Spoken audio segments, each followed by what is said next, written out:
Oh man, I'm so happy. That's so cool. Yep, I like your hair. Oh, thank You you. look so pretty. This is I still want to go swimming hair. Yeah, you can go swimming here. Yeah. I like to swim, and I don't like to have my twist and then have to worry about how they are, Nice. It looks beautiful. Oh, girl, so good to see you in person. Almost. I'm giving you a hug. I know. But you know what? I wanted to just kind of talk to you about. Well, first, I just want to give you again an idea of some things I like to deal with the coaching that I want to do, and with this thing that I call glue, which is the good life for us. And it really is about exploring together what gives us that optimum life, and using relationships, our interdependence with each other, our need for each other, using that to explore how to create a better life for ourselves. So I wanted to check in with you because from day one, when we first met each other at the campus of LA Trade Tech, we had a synergy. Yes. We had a synergy because I felt I sensed the spark in you. And it was a spark of light that said, I'm curious. I want things. I'm going to put in the energy to get it. You were embracing the joyous aspect of life. You know? And I felt it. And it's like I felt this sisterhood with you. And it's so funny. We only talk every now and then. We only talk, and sometimes we're really out of touch for a long time. And then we talk, and it's like there was no misstep, there was no moment between. It's so funny. So, you're one of those people in my life. And so I'm just so happy to have a chance to talk with you, Mai, about, I want to ask you, how did you enter this world, and what was waiting for you when you arrived? Great question. I entered this world from two teenage parents, a 19-year-old parent and a 16-year-old mother. 19-year-old dad and a 16-year-old mother. Actually, she's 18. Prior to having me entering the world, she had a 1-year-old who she had at 16. And then she had me 17. She walked across the stage with me pregnant. So you know that she was determined to have me. I had a purpose because she was told to get an abortion because she already had a 1-year-old, right? Wow. My grandparents were married for 20 plus years before divorce. And she was kicked out of the home due to me, her being pregnant with me. Okay. Kicked so, out of her home. Had to move in with my father family because my grandparents had, she's the second of 11 children. And my grandparents had kids under like my age or my brother's age, like 3-year-old, 5-year-olds already. Like they were still young when my mom got pregnant. So they didn't want my mom to set the example of that's what's normal in their family, our family. So they kicked her out. I see. She went to move in with my dad. And you just go to figure out the story. You know that's not going to work out. An 18-year-old and a 19-year-old living together with no skills, nothing. It didn't last long. I mean, think about it, because you have a son that's how old? 23. And I have a son that's 16. And so we can imagine they were babies. Yes. I mean, probably didn't even know how to have a checking account.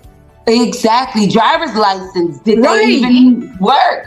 Right. So, because we know what they know at that age and what they don't know. And I always used to joke about that. You know, teenagers act like they know so much, but they hardly know how to get home on their own. Yes. Or so imagine. Or how to eat lunch if they forget the lunch bag in the car with mom. Because the first thing they're going to do is call mom. Can you bring my lunch? You got it. Like, you got it. So, I mean, they were really, so you came into the world with very vulnerable, not knowing how to do it, parents trying to figure it out, who had been kicked out of the home, which I don't want to totally put that down. I understand probably the grandparents had a value system they thought they were trying to promote, but maybe didn't quite know how to handle it. Yes. And so on and so forth. So everybody's trying to figure it out. And then here you come. Here I come. Bursting into the world. So I think that is what, because I always wonder, like, what was the spark in me? I grew up knowing that I had a spark, okay? And I'll tell you along the way when I realized it, okay? That's what I wanted to know. Yeah. So around 10 years old, my mother abruptly dies. 10 years old, she abruptly dies. Wow. And my life changed at that moment. Yeah. From 10 years old to 16, the spark in me was trying to be beaten out of me, forced out of me, out of jealous and rage for my mom. So my mom's sister took me in and abused me. And it was until around 14 years old, I advocated for myself. Yeah. I went to the school nurse, not the first nurse, but back in the 90s and 80s, you had two nurses. The front nurse if you were feeling ill, and I guess the back one was if you were emotionally or whatever, not well. Right. I couldn't distinguish between the two at the time. I just knew that I did not need the first one. So I barged into the nurse and I walked past the first one and I went to the second desk, and I had never really been in there because I was not an unhealthy kid. Physically, right? But something in me, the Holy Spirit in me was like, don't go to the first one, go to the second one. I went to the second nurse and I stood there and I said, just like this, my name is Miesha Young, and if you make me go back to that home, I'm either going to kill her or kill myself. Wow. So already you were fighting for your life, and you knew, I am determined to fight for the life I'm meant to have. Boom, boom, boom. Okay. So now from 14 to 16, I'm living in temporary housing, foster care. One I moved into, she was not right, and I was able to advocate for myself. But here's when my social worker I had a white male social worker, okay, all of my teens. And he was losing faith because now he was like, Miesha, it's you. It's you. It can't be all these people having these problems. And I was like, no, Mr. Maples, you have to believe me. I know what's right and what's wrong. And the person locking you in a house while she goes off to do whatever because she's afraid that I'm going to sneak out. First of all, I wasn't even having sex. I wasn't even sexually active. I did have a boy best friend, but he never, ever touched me penetrated me or touched me with his inappropriately. The most he did was hug me, but he loved me. He loved me like a brother or like a lover. And yet you were being locked in the house.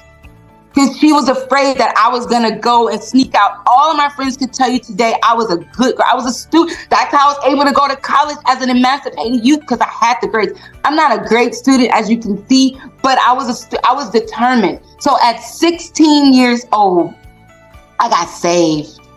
I got baptized. I grew up in a Christian home with my aunt and uncle who raised me for those years. I went to church every Sunday, all active, but I was sad inside. And now at 16, I'm feeling like people are listening to me, and I'm just going to show people based on my integrity, based on my presence of God, who I am, because they already think that I'm a bad person because of where I came from, which I didn't ask to be here. That was just what God gave me. So it was my purpose to live a life full of integrity. So I got saved. I had a fight with a best friend, a physical fight, and I almost went to jail. because at the time she lied on me, and people believed her story because of who she was, and it ended up coming back to be a lie. And so I was so angry and betrayed that I really, really hurt her, to the point where her family wanted to get a restraining order against me. But everybody, the principal, my counselor, my foster parent, all advocated that we were best friends, and that if they weren't condoning my behavior at all. Mm-hmm. But they understood how I felt as a betrayed, hurt teen. So we eventually became friends again and got saved together. She invited me to church.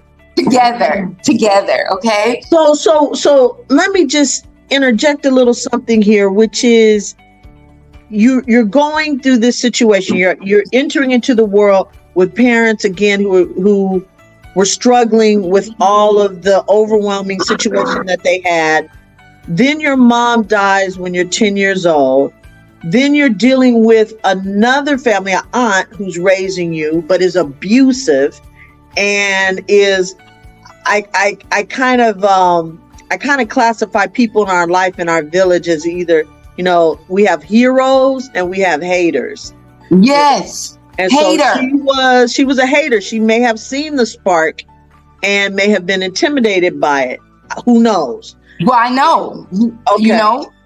I knew because she and my mom were very pretty young ladies at the time. They had migrated from the Virgin Islands to Louisiana to Los Angeles.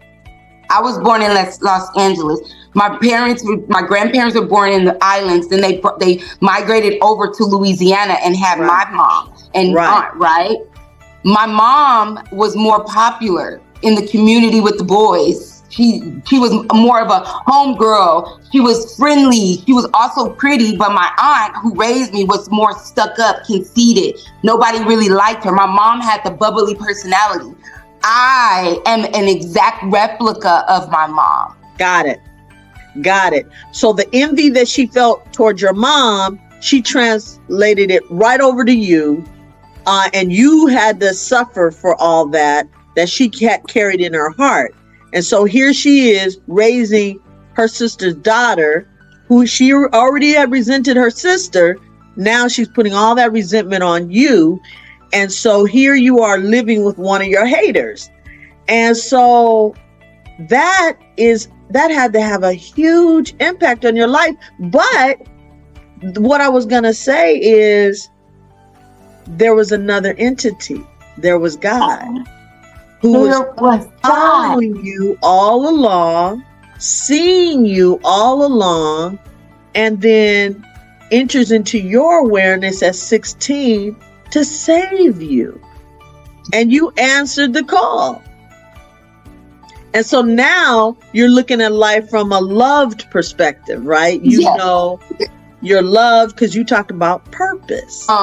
Because I became more aware of God and who it was and how he was. It was in my heart. It was in my spirit. And going to the church and being a part of the church was my community service. Yes. And so I got church hurt after my second divorce, and that's when I that can happen. The relationship, but my purpose. So 16 years old, 16 and 17, my college counselor, who you remind me a lot of, was my high school counselor. You're my college counselor. You reminded me of her, and her name was Miss Brown. Okay. And she was the second person, adult, ever in my life to recognize the calling on my life. She saw it.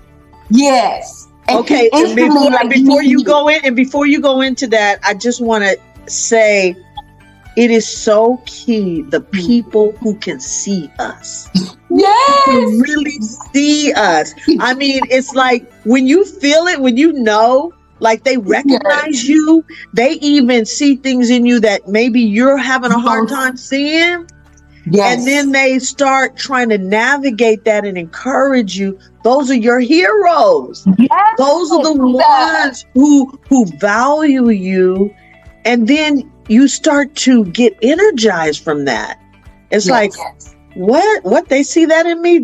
They're entrusting this. They're challenging me to do this or that. So that's what this Miss Brown was for you. Yes, Miss Brown was my hero. And you're absolutely right. I don't know if you know this, but I missed third grade. Okay. I missed third grade. I actually flunked the third grade. And the reason is my mom was a drug addict. And she disappeared for a whole school year. And we finally got caught. Yeah. And but I was able to take a test in like 5th grade before going into middle school, and they put me in my right grade. But I really feel like the struggle that I have in school is because I didn't really get to 3rd grade, and that's one of the most important grades in a child. Yes, it is. Yeah, that gives you a lot of foundational academics. That's right. And I miss that, and so I really want to, in my own little world, go back to 3rd grade. Like, just there are ways you can. Well, we'll talk about that on another time. Okay, I want to do that. Yeah. Okay. Because we'll talk about that because it'll show you what I mean. So 16, I get Miss Brown as a counselor, and she recognizes who I am. She knows my story without me having to tell her. I guess she went and read my file, and she hand chose me to be a peer counselor. And it was a group of top level students of high integrity. You see what I mean? You see what I mean? She's giving you a task. She's challenging you to use that light that's inside you. Okay. So from 16 till I graduated high school at 17, a month before my 18th birthday, I was that. I have young ladies that were older than me coming to me on Facebook saying to me, "Do you remember me? I was the young girl. I was 15 and I got pregnant, and you walked with me and talked to me about me being stressed. Like, the baby is like 30 something today." And I'm like, what? Like, I don't even remember. So he set the foundation and saw in me that I would be exactly what I'm doing today. I am doing exactly what I'm doing today. And that is a unlicensed social worker. So basically you more case manage the case. Okay. Like you more are manager of the case. So if any state entity comes to see the case, you are the one that they are going to govern if the state, the city, have been governing the student, not the student, governing the client in the ways that they feel they should be governed, if that makes sense. So is that like a type of quality control over making sure they're getting the care that they need to get? That the state is paying us for. How much more fire are you going to be bringing to that job based on the journey that you've been on? Based on what, and that's the beauty when you realize that nothing in your life is an accident. No. That God has been watching you all along, saw what you were going through, but saw your heart, drew you to him, and now he's using the pain to help other people, to serve his people. I mean, that's the beauty of it. And so what you were saying in your mind, in your heart, this is my desire to do this, to even be a pastor, to be, to work in that area. In a way, you're already starting to fulfill that. I mean, it's happening. It's all unveiling itself. It's unveiling. Over time. All I've had to do was follow my spirit. That's it. A lot of times people think that you're mentally ill because you're not following what they feel that you should feel. Yeah. Oh, Miesha's just crazy. Oh, Miesha's just this. No, Miesha's highly intelligent and she's led by the Holy Spirit. But if you are a hater, you're not going to see that. And you're going to take that as your ammunition because you feel like you're better than me because of what I went through. But inside, you know that I am better than you. I have a light. I'm not even going to say better. I have a light that's in me that you don't have. And see, what happens is when you say being led by the Holy Spirit, that's being on an adventure too. And you can't be on that adventure without being flexible, without pivoting, without being open, without knowing there are going to be mistakes made, without, learning over the process. It is truly an adventure. And if you're only playing it safe, if you're only hiding, and you think you're in control, guess what you're missing out on? All of that the Holy Spirit can lead you to. And so that's why we can't really, there are certain standards, there are certain values, sure, that God wants us to follow, but only God knows how he's weaving it and how he's orchestrating things for your good, even with all the mistakes that we make. Yes. So, that's the beauty of the journey. Listen, we're gonna do another part to this, because we got to delve into some of that journey, at another time. But you gave anybody who's watching such a beautiful taste of how things can start off looking hopeless, and then lead to this realization that you were never alone. Never. You were never alone. Never. Although the internal dialogue at some point in your life, if you don't learn, it's a skill learning how to shut it off. If you don't shut off the internal dialogue, learn how to shut off the internal dialogue, it can't play in your head that you're alone, nobody loves you. Yes. And that's where the suicidal thoughts come from. And that's how you get there. Because in your mind, you believe that you're alone. You physically, yes, you are alone. Right. Because you don't have a parent, you don't have a sibling. Absolutely. But if you tap into your internal peace, the Holy Spirit, and allow yourself to be parented over again, allow yourself to be loved, to be the beloved, then you start realizing, oh man, this is more. What did Jesus say? Man does not live by bread alone. What he said? He says so many things to try to get over to us. We are not just this thing that we see. We're not just this flesh. We have a spirit. He put that in us. It comes straight from him. We are his. So that means that the true love that we need doesn't come really from other people. Right. They're vehicles for some of his love, but it ultimately comes from him. You tapped into that. That's really the key to your story. Yes. You tapped into that love. And so even when people were giving you all kinds of negative voices, they were discouraging you, they were misunderstanding you, they were saying, why are you doing it this way or that way? You were still being loved, still being guided. That's a major hope. You are meant to give a lot of hope to people, I tell you. And you're absolutely right. I finally feel, although this position does not pay me enough, but I 100% know that God called me to this location where I am at this time and day. Even how I got there, it was the best. I've been there 8 months and they love me. Oh, the whole building. I try not to, since we're talking about this, but I don't even tell Jason this as much because I don't want to seem like I'm boasting. But my light came in and touched the janitor who don't speak English. They know Miss Young, and when I walk by, they say good morning. Because that light is bright. That light is bright. And guess what? My people are hungering for it. They need it. They're not getting it from other places. And so when you walk in with that love, when you walk in with that light of Christ, you walk in with that looking at others as if they're valued. That's like a warmth, like the warmth of the sun, that's shining on you. But it's because someone, shined it on you. Our God, He shined it on you. And so now nice talking to you. You always too, open up my heart and love it. Okay.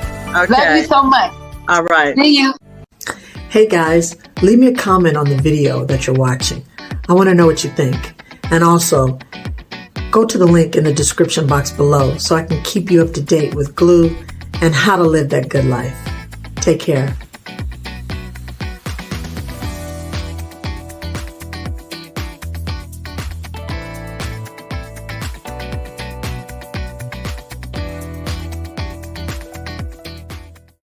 Now, before you leave, don't forget, subscribe, hit the notification bell, and check out the next videos.